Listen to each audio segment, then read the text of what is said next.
you're anything like me, last night's episode of the Vampire Diaries probably left you sitting on your couch asking yourself, what just happened? Lucky for you guys though, I watched it about 5 more times since then, and now I have your highlights. Now, with only 1 episode left in season 3, we are guessing that last night's showing, Before Sunset, was meant to really build the tension and the drama leading up to the finale, which for the record, it most definitely did. Okay, so right out of the gate, I just have to go out there and say that this episode was most definitely one of the most insane yet. We saw Klaus and the Salvatores team up against Alaric, who's trying to kill Caroline, or actually, he was trying to get Elena to kill her. Since no vampire is strong enough to kill Alaric solo style, the guys call upon Bonnie and her estranged bad news mama.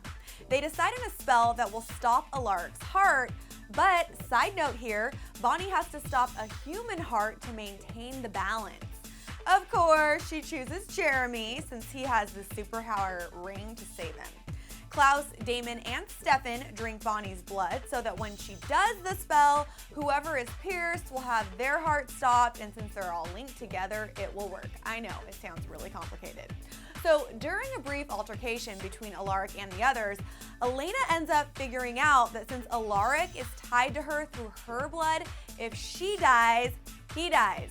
So what does this girl do? Oh, no worries. She just straight up slits her own throat. I mean, what the heck was she thinking? So when Klaus realizes the dilemma here, he steals Elena and decides to drain all of her blood and kill her first, and then Alaric will die too.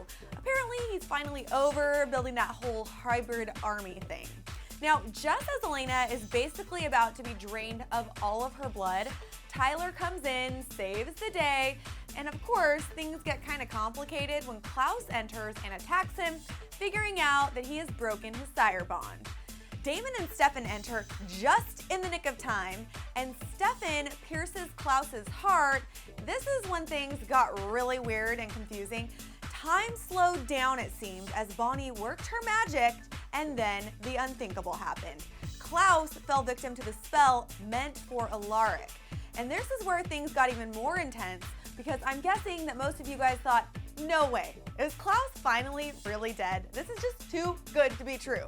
So here's the deal, guys. Klaus isn't necessarily dead, he's just desiccated, which is almost the same thing, except the rest of the vampires in his line don't have to die as well. Damon and Stefan decide to drive and drop off his body in the Atlantic Ocean, while Elena and her friends have a victory party, basically the first semi-normal thing they have done in ages. Now, while driving to drop off Klaus's body, the brothers decide that once Elena makes her decision and picks one of them, the other will leave to let them be happy. So sweet. So it seems as though all is good in the world until Elena passes out at the end of the episode. And then, of course, there's that whole other thing, Alaric. He is still alive and telling the whole council about every single living vampire. So I gotta say, next week is gonna be complete insanity, and of course, we can't wait.